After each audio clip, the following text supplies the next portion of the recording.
I certainly think that trend is going to continue. And as a matter of fact, there is rumors in the market that this second country after El Salvador will adopt Bitcoin within 3 months. We don't know which country that is, or where those rumors. We'll talk about it. And there's a lot of countries thinking about it. And, well, I think it's a very smart move, to be honest. If we look at El Salvador, if you declare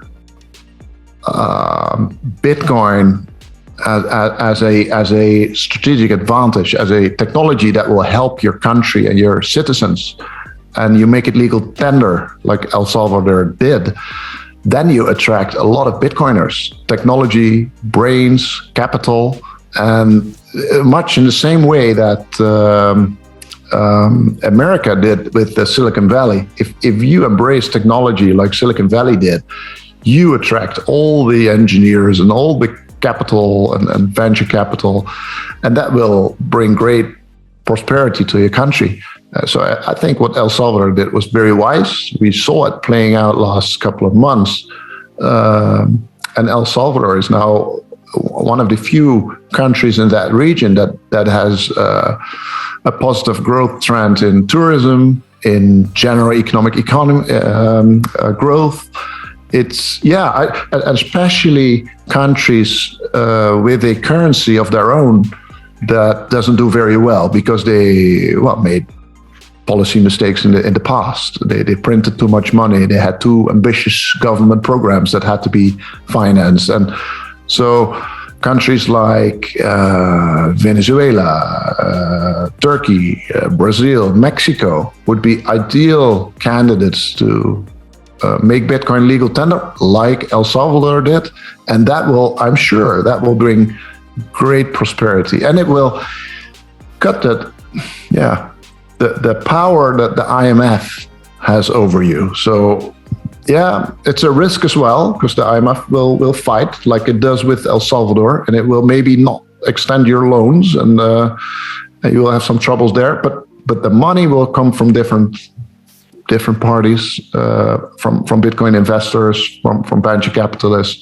So yeah, I think that will be the big trend of the future. And in fact, that might very well be the trigger that we need to make the next step up, the next 10x, if you will.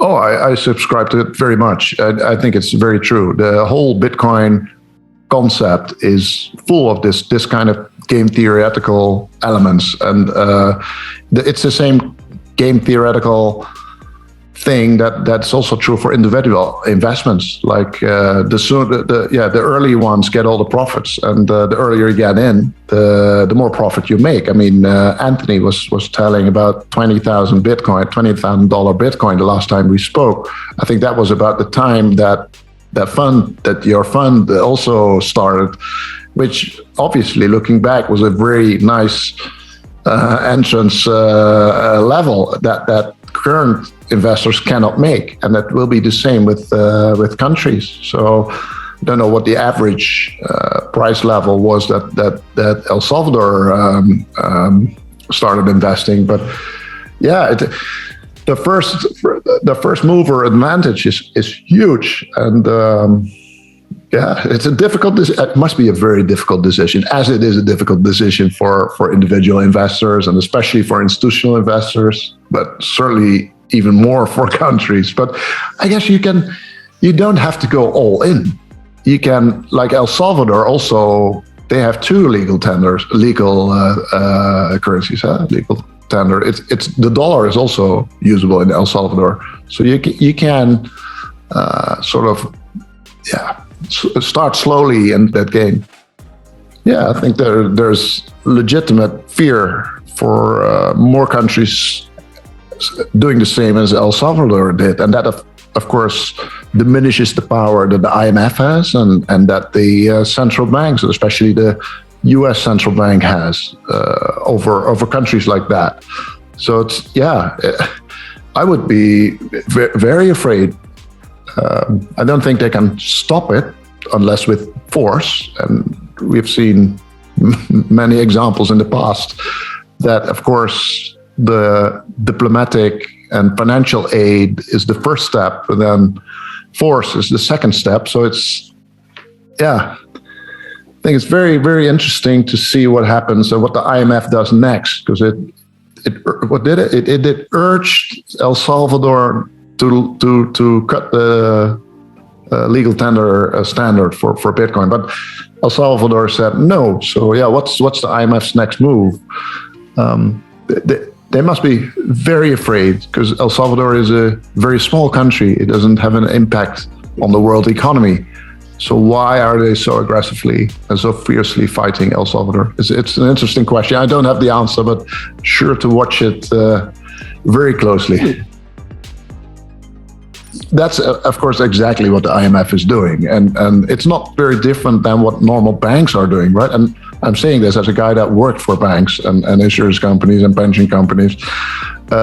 Having loans, having investment in loan and giving loans out to people is a great business. And you want to keep those people as long as possible on those loans and paying interest.